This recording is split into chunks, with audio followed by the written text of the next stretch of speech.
So this is obviously our top 10 episode. We've been doing this now for over, I think, 10 years at this point. Might be, yeah. So we're doing our top 10 of the year. Chema apparently has not only a top 10 list, but he found the time to do a top 10 worst list. I saw 10 really bad movies this year. I wanted to just, give them a time, because someone has to. And so Correct. that way, when Razzies come, they can, have a good time there. All right. I did not prepare any kind of worst list just because I didn't have the time. So Chema, fucking but have at it, sir. All right, the 10 worst movies I saw this year were number 10, The How to Train Your Dragon live action remake. Number 9, Until Dawn, based on the video game. Um, I agree with that Number one. 8, The Wolfman, which came out at the beginning of the year. Number 7 was Opus, which I like the actors involved, but I did not fuck with this movie at all. Um, Number 6 was Holland, which is a movie that I should have loved, but I thought was very, very boring and not very well directed. But everything else, you know, should have worked. Number 5 was The Electric State, which Oh yeah. fucking shit, man. Yeah. Yeah. Number 4 was The Smashing Machine, which is I'm so glad that we moved past it so fast. Like, I'm so glad it came and people like considered it for a second and they were like, okay, goodbye to the trash you go. Number 3 is Fear Street Prom Queen, which I thought was, just left a very bad, taste in my mouth after, a really good trilogy.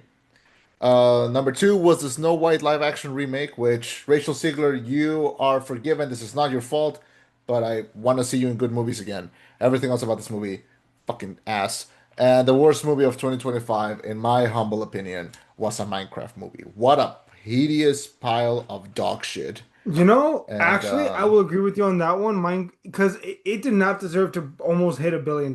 It did not deserve to make Mario levels of money. Sonic I agree. deserves that money, but that movie did not. Yeah, at least we're getting another Sonic movie, which it's kind of awesome that we're getting like four Yeah. Sonic movies in our lifetime. Fair. Um, but yeah, but those are my dishonorable mentions. I'm so happy that we get to finally sit down and talk about the year that was 2025, which in my opinion was a little bare. I feel like this was kind of a Yes, weak year, it really and was. but the end, like the last couple of months, we started to get some bangers. Not gonna lie, but yeah, this is not. I'm not gonna consider this one for the history books. What I do you think?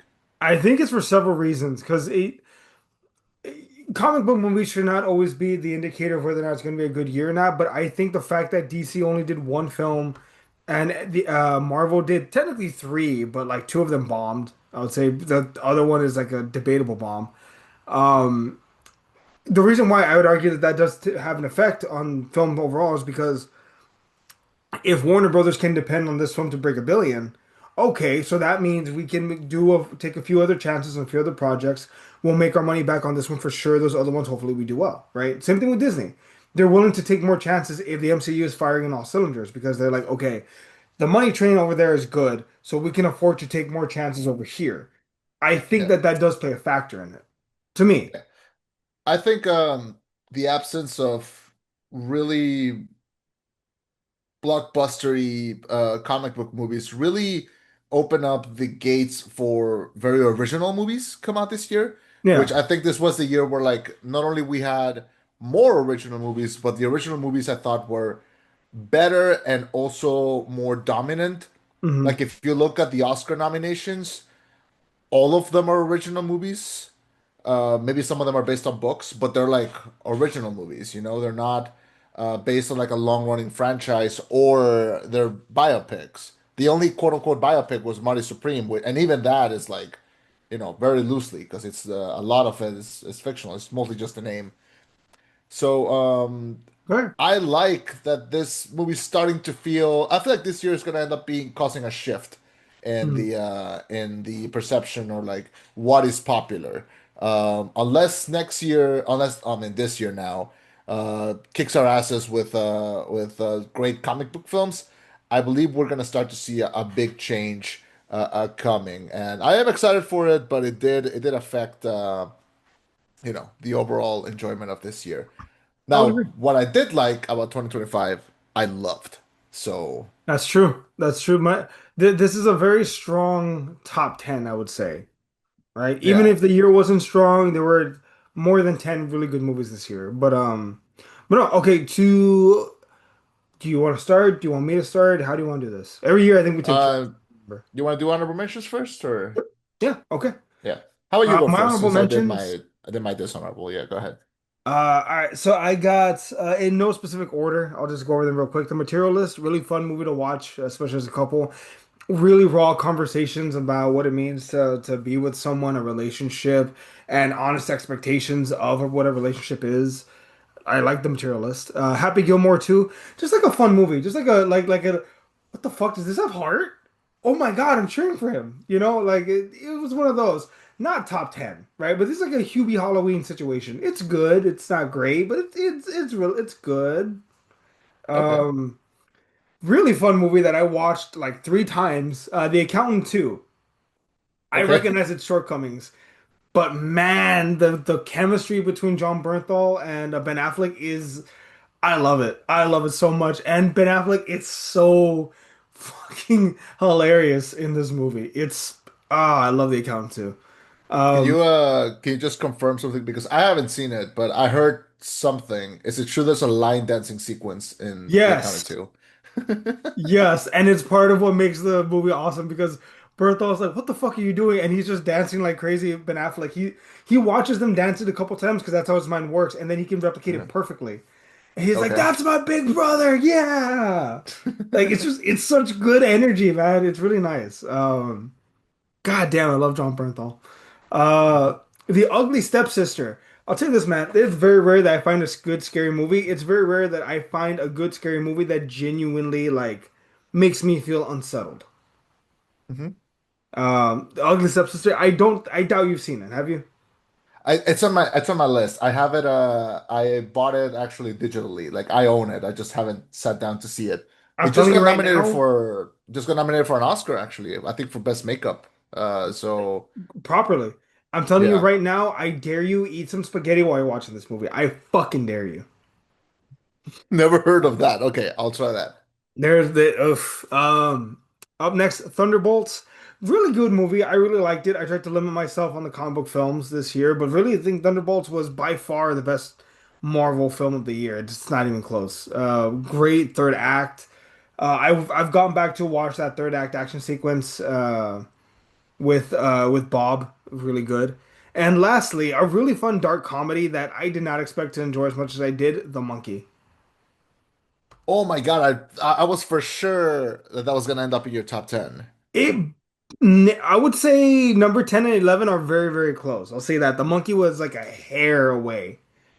I Okay. loved it. It was so much fun. I really, really enjoyed the monkey. That would be my number 11 if I can give it that. Okay. All right, sounds good. My honorable mentions, I'm gonna go a little quicker because I do have a few. Um, Final Destination Bloodlines was super fun. I'm gonna go with that. It was it was just a blast watching that in theaters. Next, 28 years later, I just saw it. I watched it really late, but man, it packs a punch. The effects are great. The environment is wonderful, and I couldn't believe that I was crying by the end. I thought it was really Really? effective. Yeah, it's oh God, you would have loved this one. No, I don't I know if did you've see seen it. I it. really liked it. Yeah, I liked it too. I just yeah, a little late for me. I should have seen it earlier. I'm gonna put The Running Man, which is the new version with Glenn Powell, which if Edgar Wright was firing on all cylinders, I feel like this is more of a 6 out of 10 for him. Mhm. It would have been on the list, but it's still an Edgar Wright movie, which means that it's, better than almost everything else. 100 Meters, it's a Netflix movie. Watch it, it's wonderful. It's about loving your craft, dedicating yourself to it. It's great. Hard Eyes, I thought was the most fun slasher of the year. By Uh, far. Flew by a little under the radar, but very fun. Five Nights at Freddy's 2 was stupid fun, and it's in my honorable mentions. Mission Impossible: Final Reckoning was a beautiful goodbye to Ethan Hunt and a great action set piece to experience in theaters. Thunderbolts as well. I thought it was a very fun action, and love these characters. I can't wait to see them again. Avatar: Fire and Ash. I just saw it and really, really enjoyed it, but I think it retreads a little too much from the second one. So Agreed. I do like it, but it does stick. I ended up liking the second one more. Aztec Batman: Clash of Empires also like incredible. We talked about it. If the animation was a Better. little better, it would crack the top 10. Phoenician Scheme is the most fun I've had with a Wes Anderson movie in a while. The combo of him and Michael Cera is like the most. It's like peanut butter and Nutella. It works perfectly. Have you Um, seen Asteroid City? yeah, I did. I saw it this year also. Yeah. Yeah, very fun. Love every time we see a Wes Anderson movie, and this was no different. Wake Up Dead Man was. As a solo movie, I thought it was wonderful, but as a Benoit Blanc mystery, could have used a little bit more Benoit Blanc. Right. But Josh is great. This might cause some controversy, but Frankenstein by Guillermo del Toro is in my honorable mentions. Adored it. I really, really liked seeing it in theaters, but there were just a few movies that I liked a little bit more. I'm gonna fire just a little faster because we're wasting time. The Monkey also great. Just I agree with everything you said. Jay Kelly was a beautiful little love letter to loving cinema, and that can sometimes taking a toll in your life, but loving it enough to like being like, okay, I'm willing to make some sacrifices just to be a part of this. I like K-pop Demon Hunters. I had a blast with it. I like the songs. I like the animation. I like that feels like a proper movie that like everyone is enjoying. Together, I think it's like what Materialist was to you was Together for me. Because I do, and that black humor from it really, really worked. Zootopia 2 had great animation, and I think it's becoming a very good new franchise that Disney can trust themselves into. And my last little batch of honorable mentions: The Long Walk, Superman, Blue Moon, F1, and Springsteen Deliver Me from Nowhere. These hurt to take off the list. This at some point were part of the list. So if you see everything that I mentioned, you can probably guess my top 10, but like those were the ones that like hurt the most to like take out of the list. So yeah, I'm I'm ready. I'm just I oh man, our list will not line up at any point. I'm very confident in saying that. Really, not even a little. Not even a little. Well, but shit, maybe I can think of two that might, but let's fuck it. Number 10 on my list. Jesus Christ, that was a brutal honorable mentions. Real quick, Wake Up Dead Man was also really good. I thought it was a January movie, so that would have been an honorable mention. Though I'll say that much. Mm. Um, damn. Wow. We okay. Number 10 on my list, Weapons. Okay, awesome. What a fun movie that had no business being as good as it was, from the setting and the framing device of all these kids going missing, but they jump into the future. They don't do it when the kids are missing, they or right after. They go way into the future about it.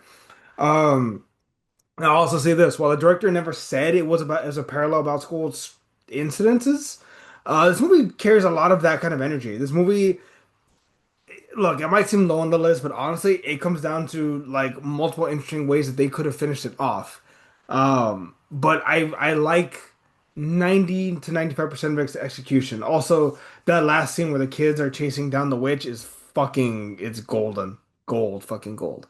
One of my Um, favorite moments I've had in a theater oh, when we're all laughing at that scene. oh, Yeah, hell yeah. Hell yeah. yeah. But yeah, that's my Um, number 10 is weapons.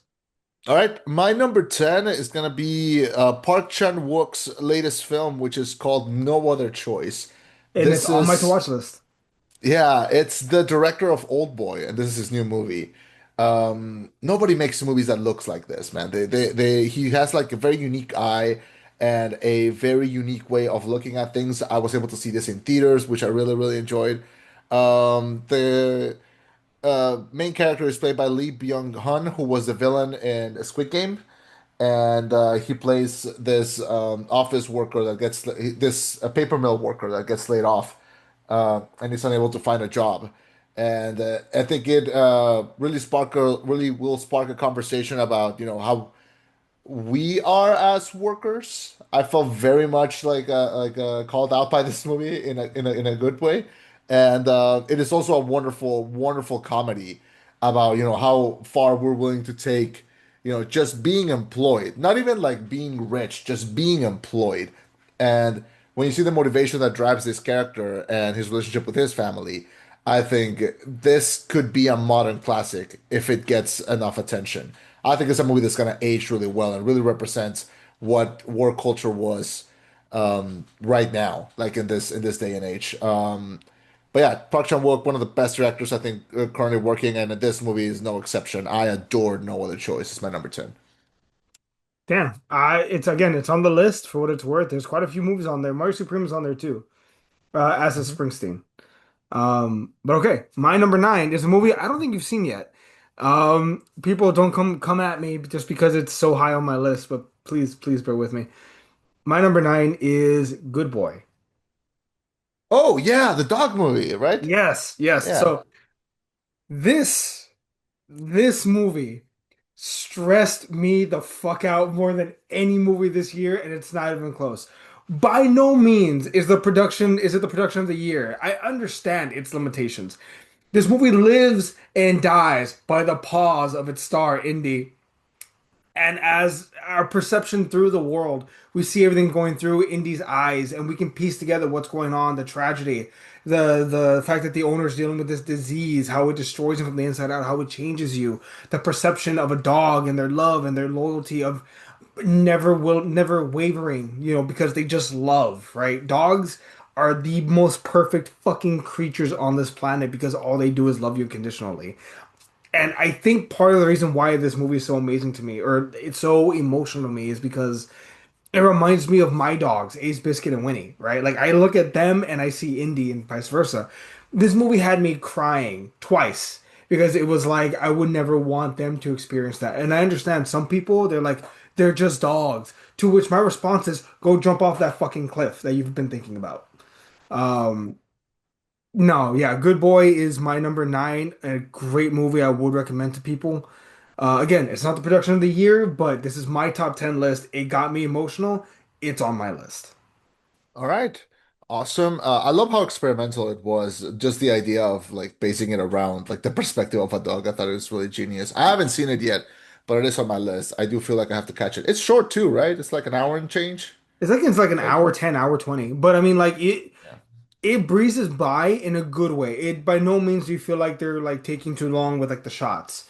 Um, and I will say this, it is trying to talk about tough subjects through the lens of like the of indie. So I'll say that much as well. All right. Sounds good. Then we're gonna save that for number nine. My number nine is the new movie by Yorgos Lanthimos, and that is called Bugonia. And that is, yeah, the new movie with Emma Stone, Jesse Plemons, and Aidan Adelvis. You haven't seen it, right? No, Or and like, honestly, I kind of don't want to. Maybe you can convince me, but I'm like this. That's one of those movies that I'm like, ah, God, like it seems like it would be a chore to sit through. no, I Convince actually me. thought that this was very fun. This movie's 2 hours long, and I feel like the movie perfectly splits itself in those 2 hours. Like the first half is just tension, and the second half is batshit insanity, like weapons level batshit insanity.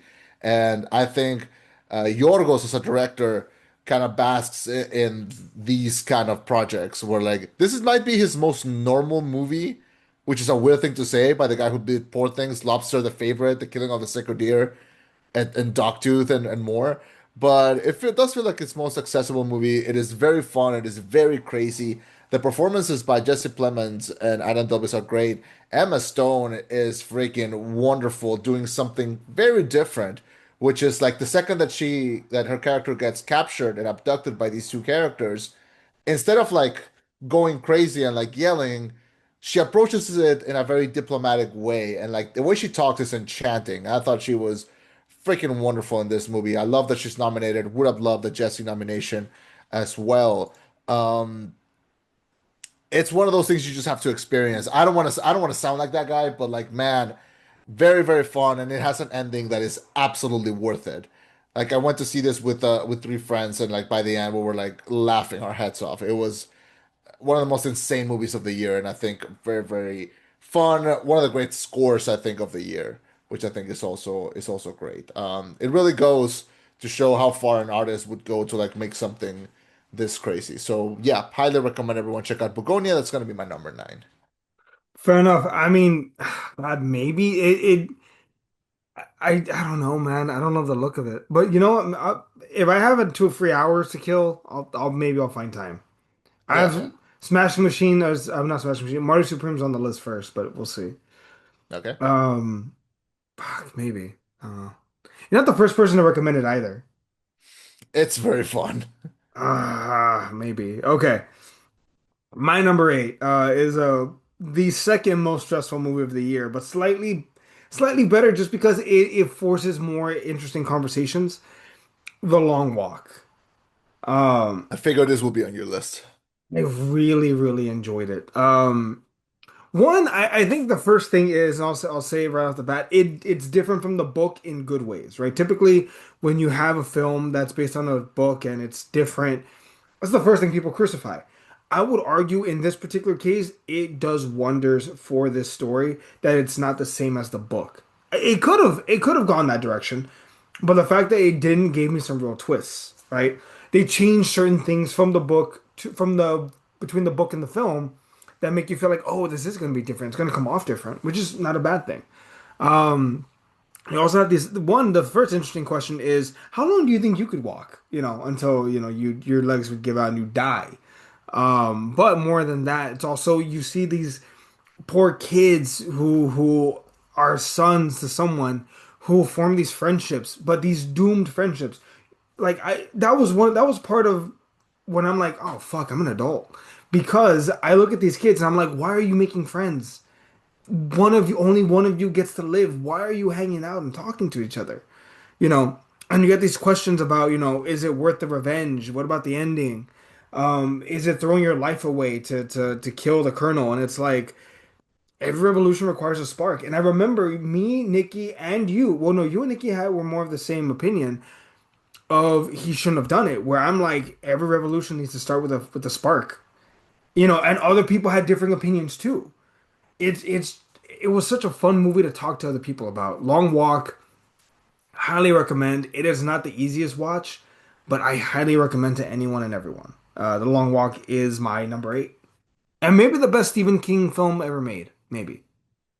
I think it cracks the top 10, definitely, but it's a it's an uphill battle. All right, number eight. I'm gonna take you to my neck of the woods. Uh, this is my number eight is a Mexican film that came out. I very much enjoyed watching it in theaters, but then it came out on Amazon Prime, and I think that's where everyone can watch it now. This is a movie that I really enjoyed because it was just the coziest, most wholesome movie of the year. And sometimes you just need something that makes you feel good. It's a little movie called Corina, and it's a Mexican movie. Takes place in the state of Guadalajara, and it is about a worker for a newspaper. She edits the newspaper, and also the newspaper also has like a printing for books, and she helps like editing like spelling mistakes and things like that. The thing with this character is that she is traumatized because she lives in the district where the most car crashes happen in the whole country, and her dad was hit by a car and killed. So now her and her mom are afraid to leave their home. So the only time where she leaves her home is when she like takes a very specific route to leave her house to go to work and then come back. Doesn't talk to any person, doesn't talk to like anyone else until the only place that she stops, which is like this little coffee shop that she stops to get a refill every morning, gets a new worker called Carlos, played by Cristo Fernandez. You might know him as Danny Rojas from Ted Lasso. Oh, okay. And yeah, so he shows up and he starts to be like this very extroverted person that becomes her friend.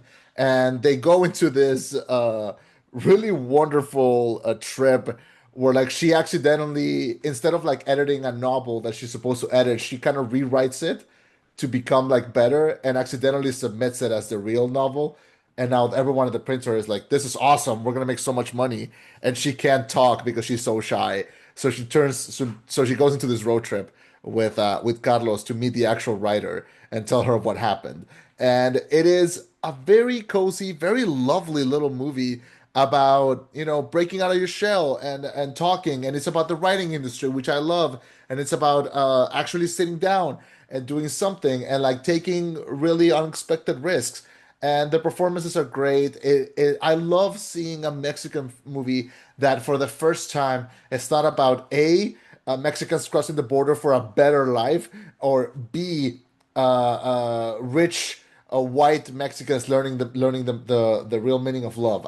Those are the two genres that this country produces, and finally, we have a movie that is different, that doesn't take place in Mexico City. It's actually about like the struggles of like the everyday hero, which I think Corina really represents, and because of that, it really resonated with me, and I recommend everyone check it out. It is still available for streaming, and yeah, it's a lovely little movie, lots of color. It really paints Mexico as like a very pretty place, not just slap an ugly yellow sepia filter over everything. It actually um, has a scene that features a day and night cycle. You actually see it go between day and night. You see a beautiful sky full of stars. I think, yeah, this is the movies that I kind of want to see my country do. So yeah, very proud of this one.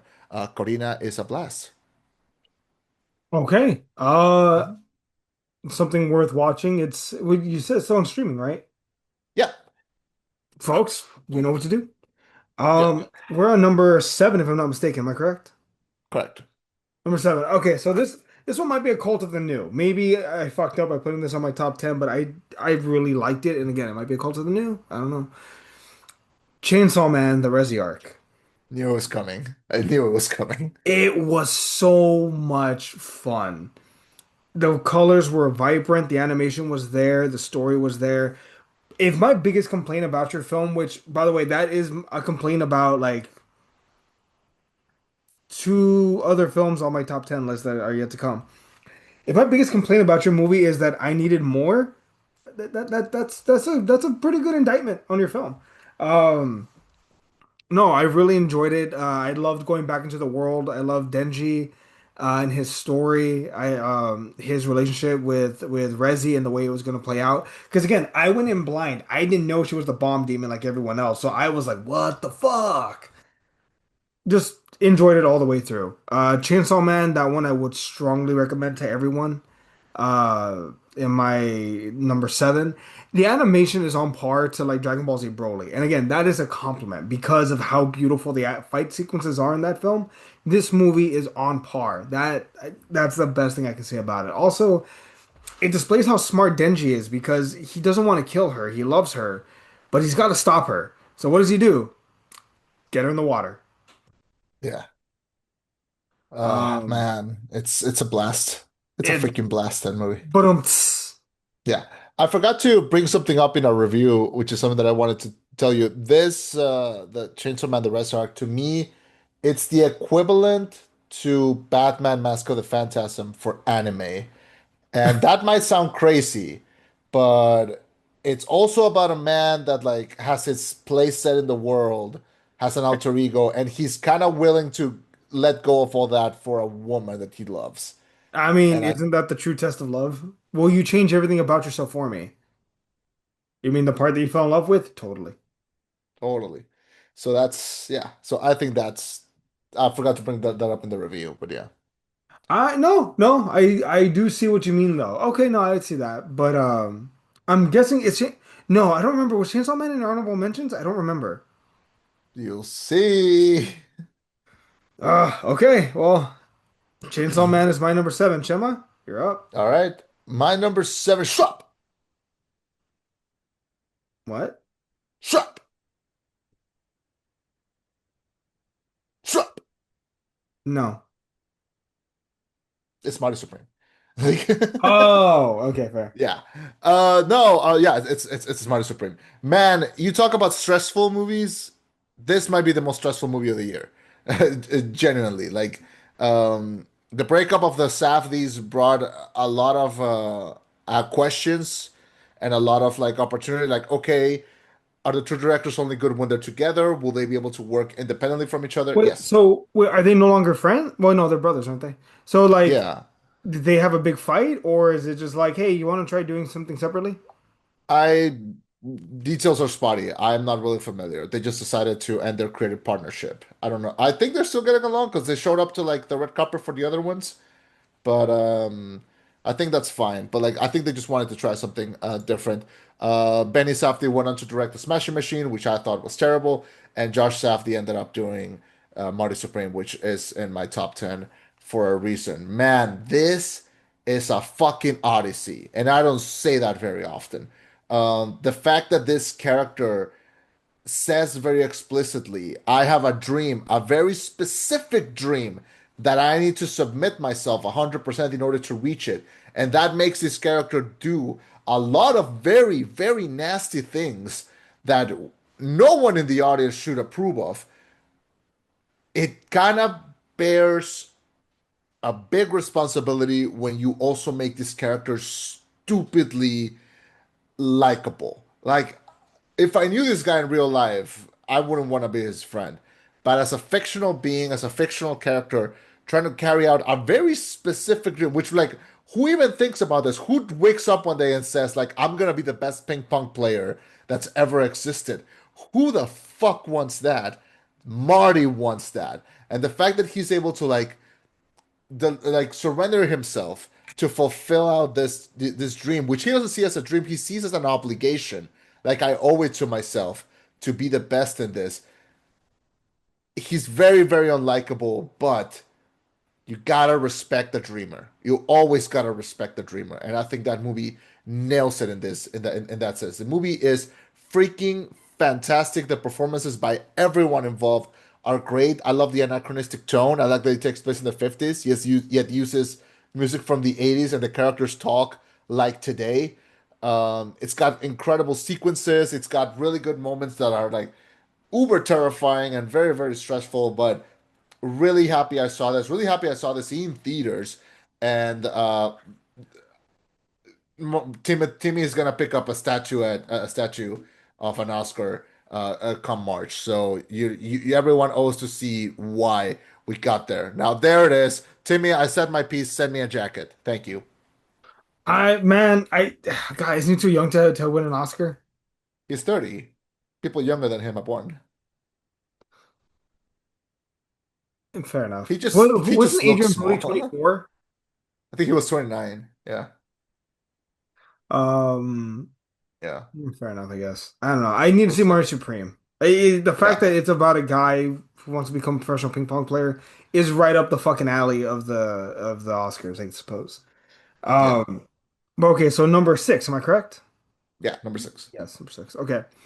My number six. I want you to bear in mind, for me, it's not just the experience of the film. It's not just the film itself, but also the experience of watching the film, who I watched it with, and stuff like that. Okay.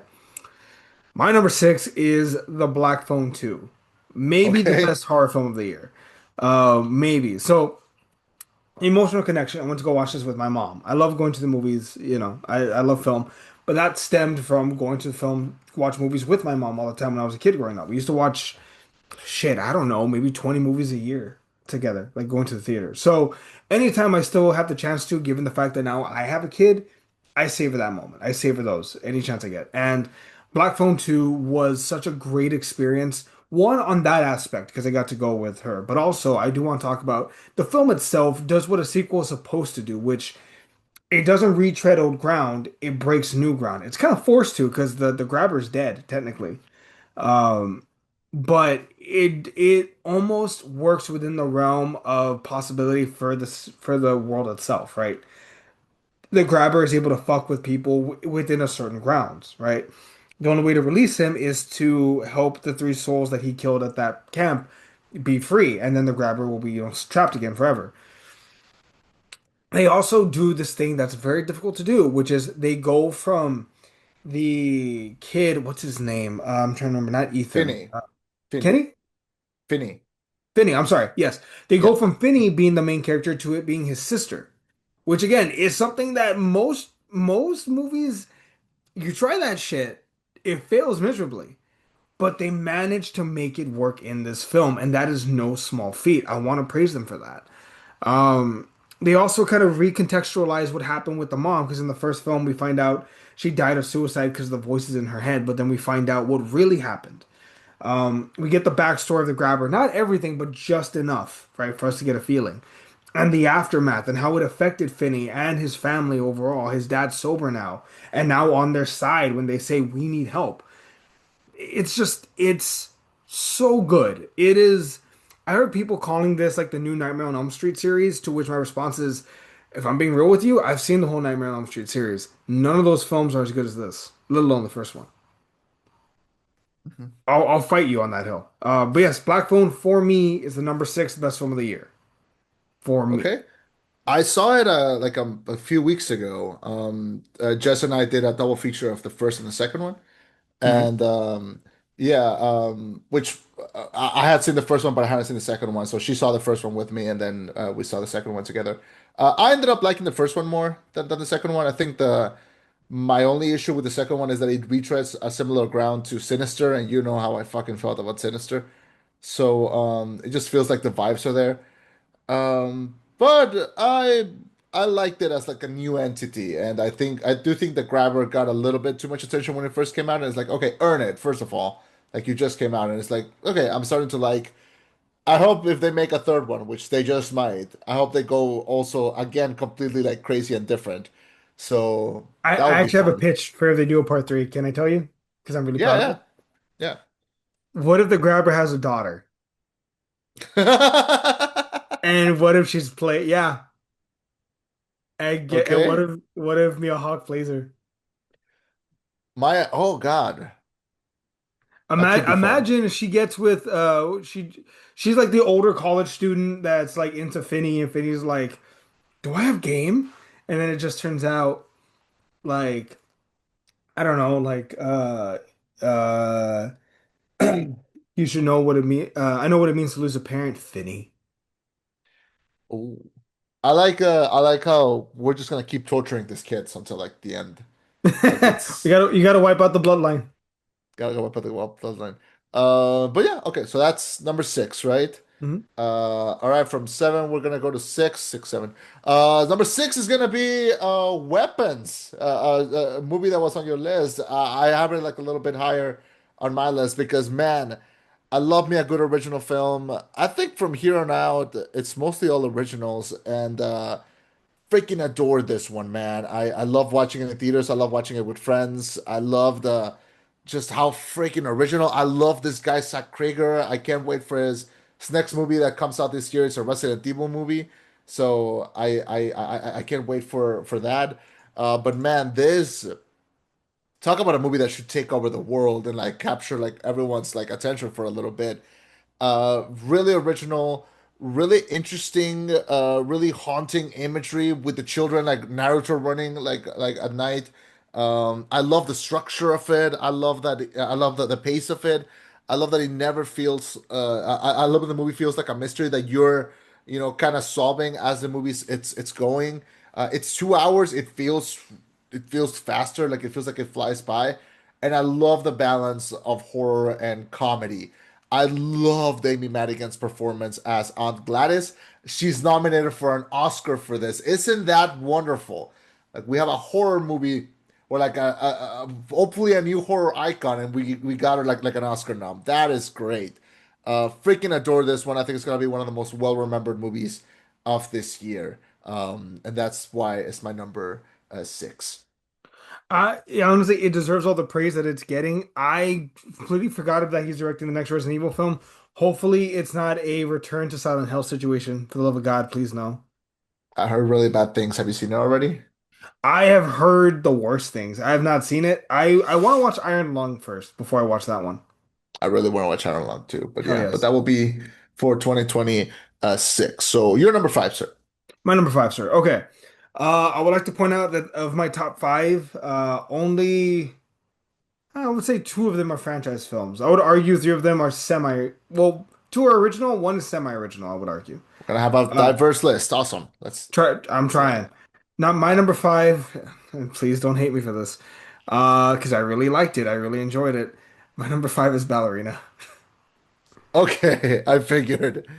I Back to figured the it would end up John Wick somewhere. we go, and I fucking loved it because not only is it a good movie where we see this non-polished assassin, right? Because Ana de Armas plays I need to the ballerina. I can't Ballerina? I'm gonna cut this part. I need to pull out her name. Eve, sorry. Okay.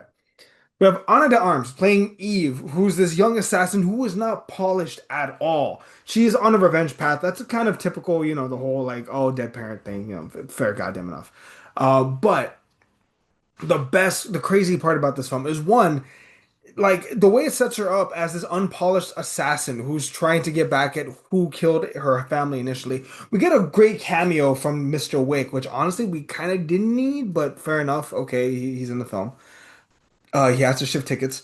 It was a very profitable film. It has some great action sequences. It's still elevated because every single John Wick film has a habit of escalation, right? First film is gun fu. Second film incorporate more cars. Third film had swords. Fourth film had fucking dragon's breath rounds. This one had goddamn flamethrowers in it. Which I'm looking forward to John Wick 5 where they start using actual lasers. That's gonna be awesome. Um, Fuck you guys, I'm funny. I don't give a damn if anyone laughed at that one. Anyway, I really, really enjoyed the film. I had such a great time watching it in theaters. But also, this film proved that there is an audience beyond John Wick. That hopefully we're going to continue to see more films from the world of John Wick. As long as they continue to make them with this level of quality, I'm in. Eve is a great introduction character to the world. She's set to have a sequel, much like John Wick. She's excommunicado now. But I do hope we get more original stories from the world. We don't always need to see Mr. Wick, but I really had fun in this world, and I'm so looking forward to the future. All right. Yeah, completely forgot about that one. But I figured, yeah, you love this world. So we should put it there. All right, number five. My number five is a late addition to the list, late addition to the year. I gotta give a shout out. I know I always do this, but Letterboxd introduced this new thing called the Letterboxd Video Store, which is a rental, like a way that you can rent movies, but like they pick like the movies that you can rent, and they're Hmm. usually like movies that just came out in festivals and that they haven't found a distributor. So Letterboxd like pays to like have them be available on their service, and you pay like a really small fee to be able to see them. So I've been able to use that service to watch movies that I would have never checked out because well they haven't found a distributor, or like I would have seen them like a year and a half from now when they finally end up in some video streaming somewhere. And the first movie that they actually released, immediately I was watching it and I was like, Jesus Christ, this is gonna crap the list. Like immediately, I knew it. And that is a little movie called It Ends. Oh And man, oh God, I've already downloaded it. I just need to see it. I really want to. yeah, this movie directed by Alexander Ulam. It's a first-time director starring Phineas Yoon, Akira Jackson, Noah Toth, Michelle Cole. These are new figures, new faces, new director with an incredible setup. Four friends, they're in a car, they're picking up some supplies to help a friend move after college, and they do a turn that leads them to a road that just does not seem to end. And when they try to go back, there's just trees, there's nothing. And the whole movie is just them driving on the car, talking, and trying to, see where this goes, where this takes them, because the car doesn't seem to run out of gas, their phones don't seem to run out of battery, they don't seem to be able to get out of this road. And every time they stop, a crowd of people just starts to chase them, which scares them and happens to make them keep driving. So the way that they start to like figure out how this road works, what can they do, what can they don't, who gives up, who keeps going, is can be really used as a metaphor for a lot of things, but I think the big one is growing up. You know me, I love me a coming of age story. And I think characters that are stuck in that little path after college where they're trying to see, okay, what do I do? Do I work? Do I go back to school? What the fuck do I do now? It really is, I think, the first Gen Z horror film that is more about being a horror than about being Gen Z. I think that's right. Yeah. and I really, really enjoyed what it presents and how it presents it. The road may be difficult and the ending may be unexpected, but as long as the company is right, I think this movie tells us that their journey will be worth it, and that's why I'm gonna put it at number five on my list. So real quick, I think it has something to do with the 11 Mile creepy pasta. Have you ever heard of that? No, I haven't.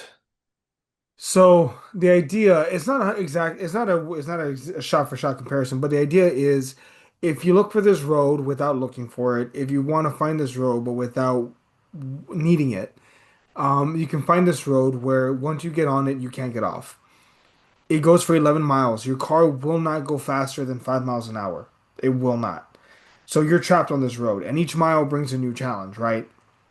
1 mile is freezing, including inside the car. Another mile, it's burning hot outside. Another mile, you can't see 5 feet in front of you.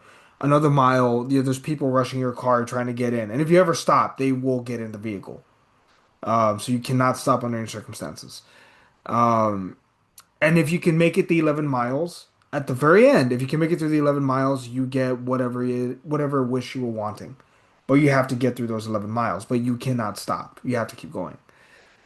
So I'm wondering if it's not the same concept exactly, but it does remind me a bit of that story. I would recommend it. There might be some influence from that Yeah, here. Yeah. and I mean that's Yeah. a compliment, by the way. I love that story. Yeah. Yeah. Um, I wish they would make a film about it because I have an idea of a guy wanting to like he lost his wife and kid, so he goes on that thing. But at the end, you find out I didn't want my wife and son back. I made peace with it.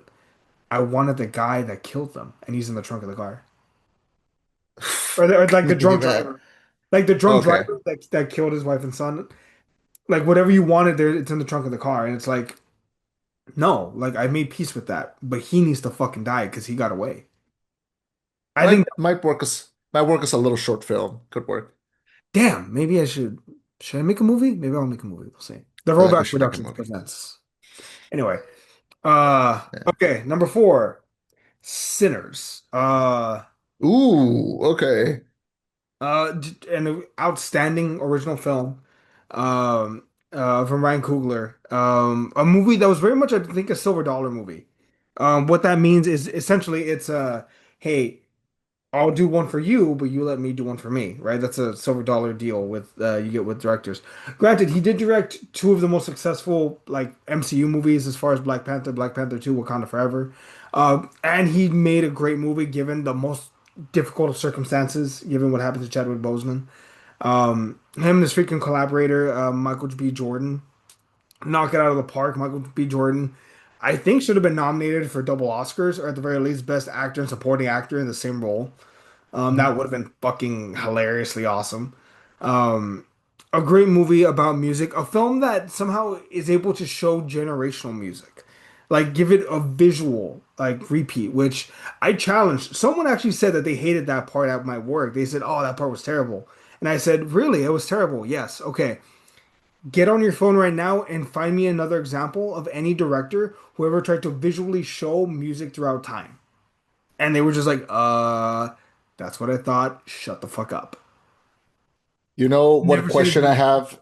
You know what question I ask to anyone that says they don't like one aspect about this movie? What? Y'all clan? Damn. Okay, I don't. Jesus, I don't know if I go Y'all that far. y'all clan? Like, sir, Jeez.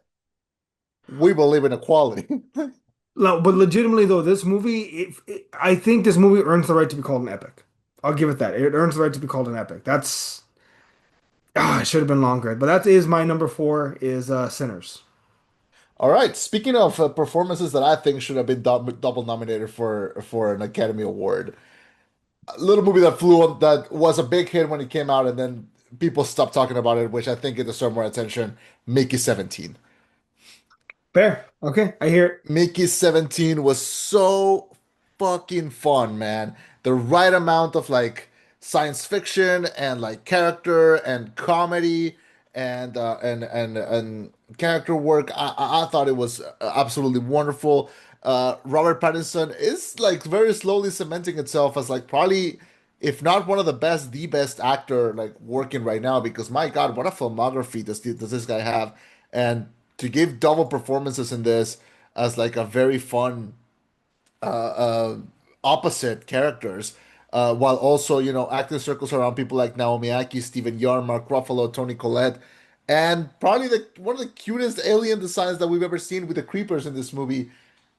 I think this is also a silver dollar movie. It's Bong Joon-ho after having a huge success with Parasite, coming back to do this, a movie that was delayed a lot of times, and finally we got to see it. And man, I also consider this an epic. I think this is one of the most fun, most rewatchable movies ever, and kind of cemented as like this is the best year that Warner Brothers has had in like a long time. And this was one of the few, one of the several stepping stones that they had this year. So yeah, very happy with this one. I hope people keep talking about it. I don't want it to just become like a nothing. But yeah, I adore this movie. Can't wait to see it one more time. It's gonna be my number four. Fair. I really liked it. I struggled with that one a bit. I really did enjoy it. I was just looking back on it now. I was like, what lessons did I learn from this one? I really liked Mickey 17 though. I do remember that. Good memories. But Yeah, okay, my top three now. top three. I guarantee you, I think all three of these you'd call dad movies, maybe. Um, my number three, a movie who I think the only flaw in it, it should have been released on Christmas. Frankenstein Okay. is my number three from Guillermo del Toro. It was technically available in theaters, but it was mostly on dropped on people's Netflix. Which again, my biggest complaint about this film is that it should have been longer. I would like to have explored more of the creatures, more of the creatures side of the story. But no, an amazing story about fathers and sons, the trauma we pass on, the trauma we endure, and then the trauma we pass on to our own children.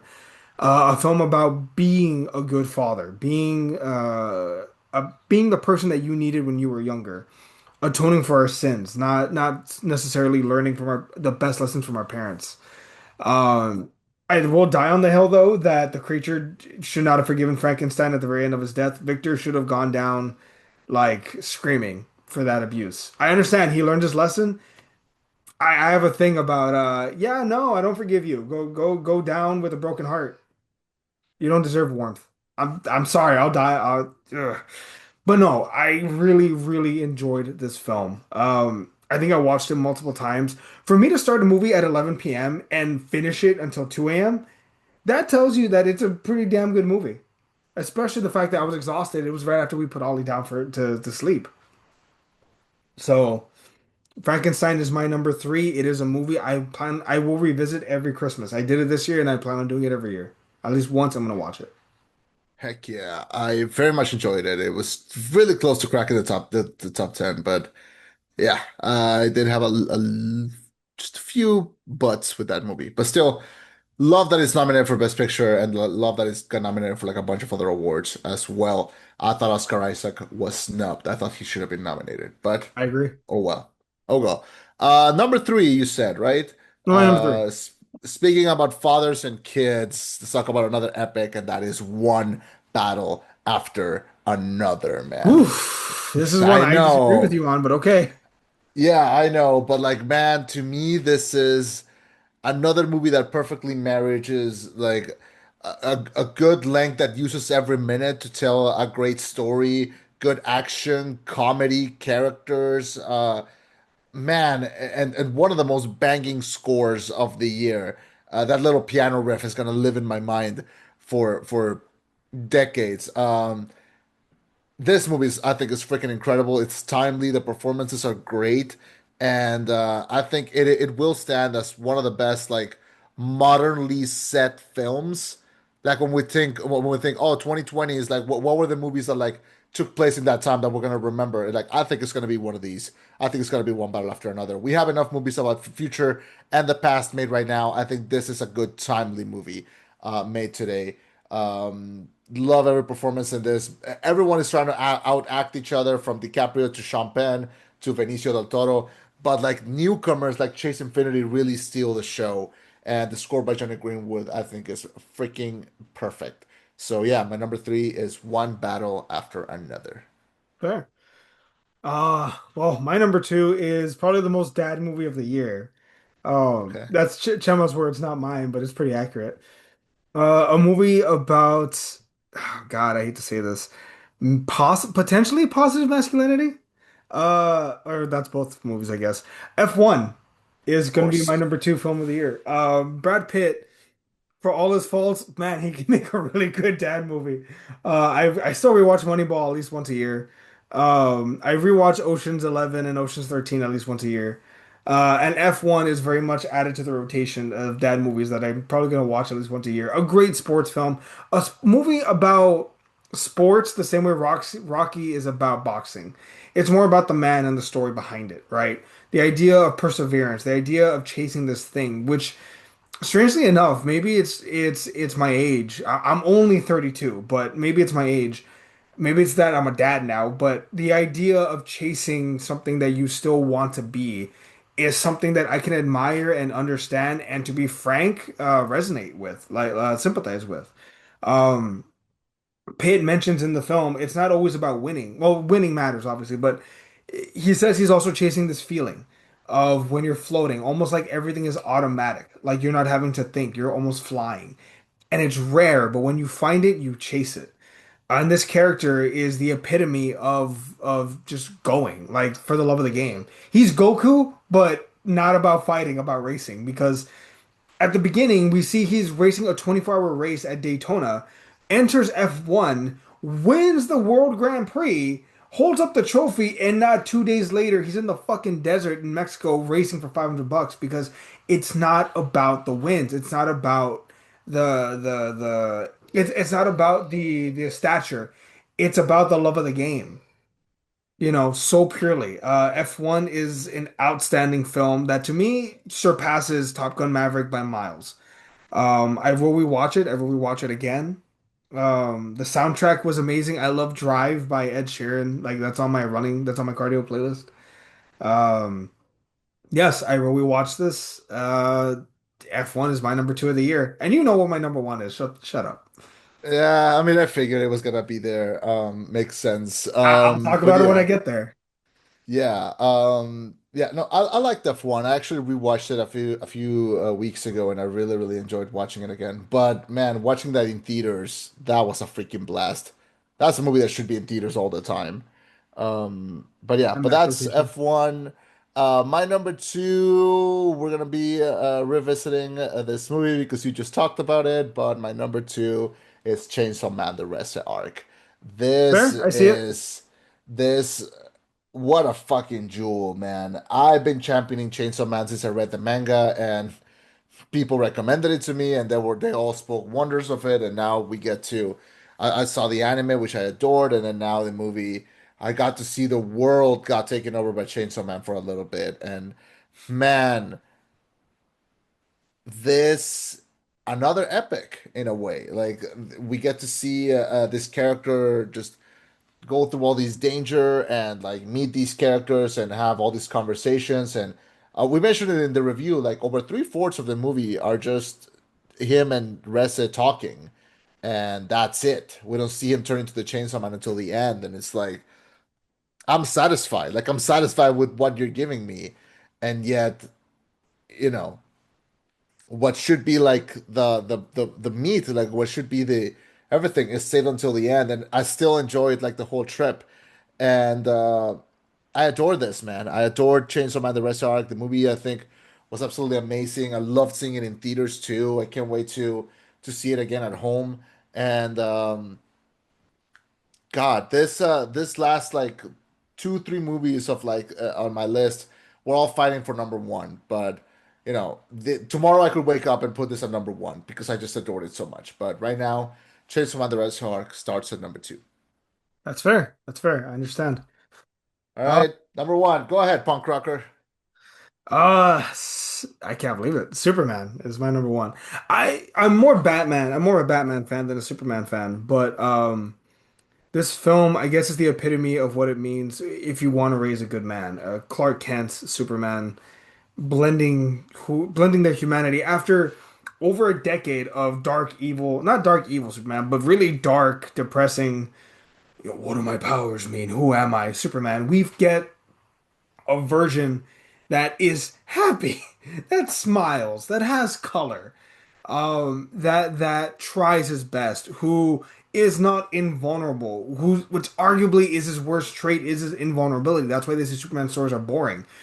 But not once, not twice. I think four times in this movie, this guy gets his ass whooped. He gets his ass kicked a lot.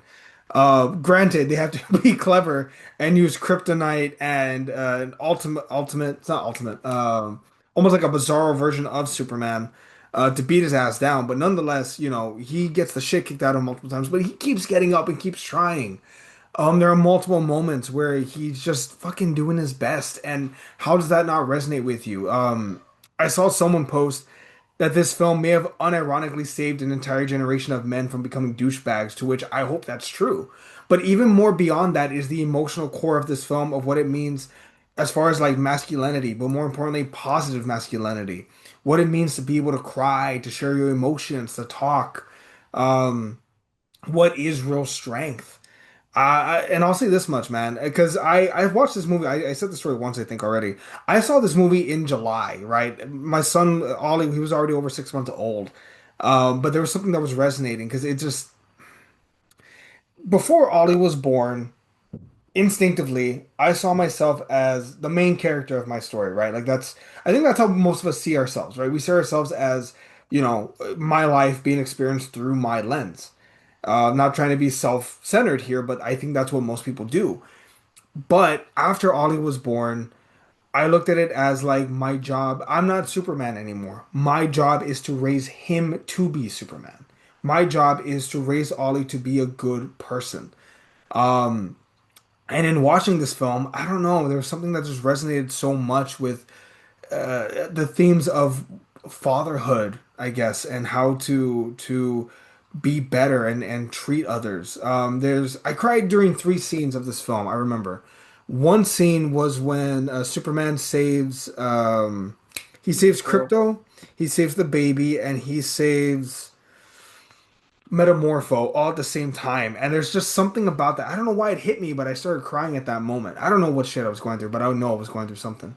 There was that scene. There was the scene with him and Paul Kent where Paul Kent just tells him how proud he is of him. And like it sits with you. And I hope me and Ollie have that kind of relationship where he knows. I will say it repeatedly, but I want him to know just unconditionally how much I love him. And then the last scene where Superman is looking at the video of his parents and he's looking back at all these great memories. And I want to be able to give him those Yeah, memories. of course, yeah, Yeah. yeah. I know that feel, man. Well, kind of, not exactly, but no kid. You get That where that's I'm for no coming from. kid. You get where I'm coming from. That's why it's I most get where you're important. coming from, and like this is where like this show was born. This show was made for like us to, talk about how much we love movies and how much they affect us emotionally, how much we like, they play with us and like we play with them back. And when I see you, when you were I don't want to also like get too emotional, but like, talking about my friendship with you, like, this feels like a pinnacle of like the year. Like, we talk about like the end of last year, beginning of this year. Right now, you're the man that you were always like gonna be, like ever since I met you. And Mhm. like, I knew that it was gonna clock in like the second that you had a kid. So, like you were already a dad, you just needed the kid. Like you were already like there. So like I knew that it was going to like hit you. So when I was watching this movie, I was thinking about you a lot. I was like, oh, this is gonna fucking hit him like crack, you know? So it's great. Right now, also like I don't know if we're gonna end up putting this on video, but like you have a window right behind you, and you would move your head and you look like that scene where like when Clark is telling Lex like you don't get it, like this is how I am, and like this is good, like when you see like the sun like coming out of like behind him, kind of like little poetic reflection going on there. Um, the ongoing theme in cinema this 2025 was parents and kids. I think that was like a big one. We I saw it would in agree. Sentimental Value. We saw it in No Other Choice. We saw it in One Battle After Another. We saw it in Weapons. We saw it in we saw it in the Springsteen movie, even Frankenstein. if you can believe that. Frankenstein as well. You know, we saw it in The Long Walk with the Mom. We saw it in Jay Kelly. We saw it in a ton of in Avatar. And hell, you could even argue that Thunderbolts also has that as a theme. Um, I would agree. uh, and I think that ongoing theme was supposed to heal us in a way. You know, it has to make us like work for it and improve.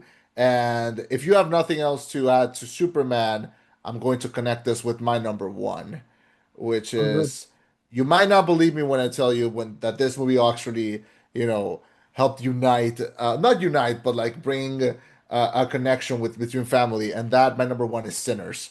And I see it. I told a little story back when we did the Sinners review. You should all check that out.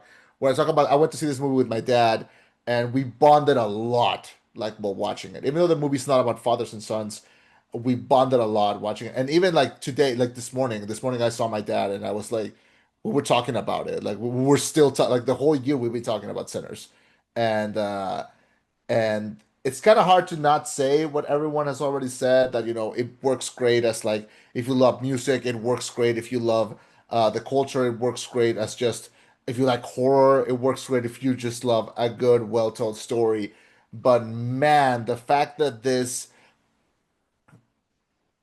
great director, that we all know has the sauce, was able to like give us an original piece about music and about culture and about a specific time while also making it about vampires and about music and about just a lot of significance. You can with great effects, great performances, and that is now the most nominated history movie in the history of the Oscars. 16 nominations. Like those are numbers, they don't come out of nowhere. The fact that this movie was a success with the critics, with audiences, with box office, and now with the Academy, like this is an all-timer. This is one of the most important movies that we've seen and that will be remembered as like for this year, this decade. We're gonna keep coming back to this one because it's that special. It's on both of our lists. It's number one on mine, both for the emotional attachment that I have for the experience while watching it, and also because of the movie itself. How lucky are we that we get to be moved by fiction, and that in turns changes our reality for good? How fucking lucky are we? And how fucking lucky are we that we get to sit down and do this for over 10 years? How amazing is that? So, Oh man. thank you, man. Thank you.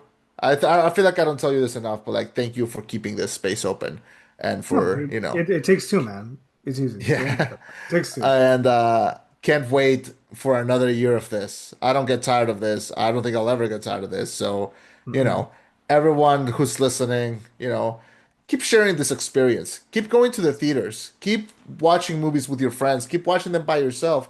Keep finding time and space for fiction in your life. And, keep fighting the war against AI. Keep supporting good And the war flicks. against streaming on some level, I'm just saying. Keep word of mouth alive and keep sitting down with your friends to talk about the movies that you saw because I think you don't realize how much you gain from that. Agreed. So I feel like that's enough sentimental for now. Thank you so much everyone for joining us. That was our top 10 of 2025. Onward to 2026. It looks like it already started well because I haven't seen 28 years later, but I did hear that it's got a big dong in it. So, started off well this year. Same thing with God of War. I had to bring it down, man. Please Jesus. understand I had to bring it down. All right. Thank you so much for joining us. My name was Chema. I've unfortunately been Eddie.